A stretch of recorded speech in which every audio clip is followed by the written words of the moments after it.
মৃত্যু পরোয়ানা মাথায় নেয়া মুসলিম বিশ্বের যেন এক অবিসংবাদিত নেতা আয়াতুল্লাহ আলী খামেনি ৩৫ বছরের শাসনামলে এখন সবচেয়ে কঠিন পরীক্ষায়।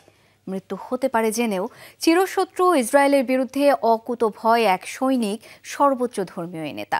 শুধু এবারই নয়, গোটা জীবনেই লড়ে গেছেন ইসরায়েলি আধিপত্যবাদের বিরুদ্ধে।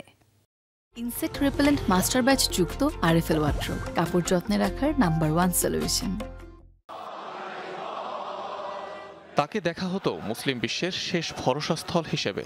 হানিয়া নাসরাল্লাহকে হত্যার মধ্য দিয়ে গাজায় যখন নির্বিচার গণহত্যায় মেতেছিল ইসরায়েল, তখন সালমান কিংবা সিসির মতো হাত গুটিয়ে থাকেননি আয়াতুল্লাহ খামেনি। সবার প্রথমে প্রতিবাদ করেছিলেন তিনি। নিজের যা ছিল তা নিয়েই জবাব দিয়ে গেছেন ইহুদি আগ্রাসনের।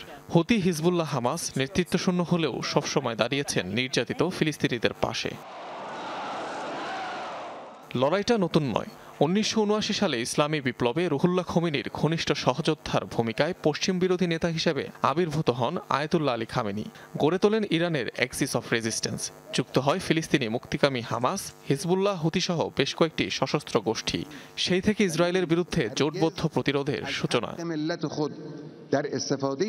ফিলিস্তিনিদের মাতৃভূমি আর স্বজন হারানো কান্না শুনেও যখন সৌদি, মিশর, জর্ডানের মতো প্রভাবশালী আরব দেশ নিশ্চুপ, গাজাবাসীর কাতর মিনতিতেও তেল আবিবের বিরুদ্ধে অবস্থান যখন নেয়নি আমিরাত, বাহরাইন, কাতার কিংবা কুয়েত, তখন ইরানের জনগণকে নিয়ে ফিলিস্তিনের পাশে দাঁড়ান সর্বোচ্চ ধর্মীয় নেতা আয়াতুল্লাহ খামেনি। যুক্তরাষ্ট্রের রোষানলে পড়তে হবে জেনেও ইসরায়েলে হামলা চালায় ইরান।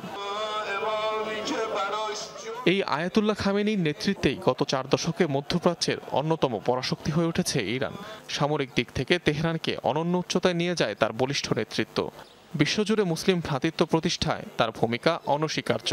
তার শাসনামলে কাজ করে গেছেন শিয়া, সুন্নি মুসলিমদের সুসম্পর্ক প্রতিষ্ঠায়। একের পর এক ইসরায়েলের টার্গেট কিলিংয়ের শিকার হচ্ছে খামেনি প্রশাসনের নেতৃত্ব। হত্যার চেষ্টা চলছে আয়াতুল্লাহ খামেনিকে। তবুও পশ্চিমা মৃত্যুর পরোয়ানা মাথায় নিয়েই লড়াই চালিয়ে যাওয়ার ঘোষণা দিয়ে রেখেছেন অবিসংবাদিত এই নেতা। অনিক রহমান, যমুনা নিউজ।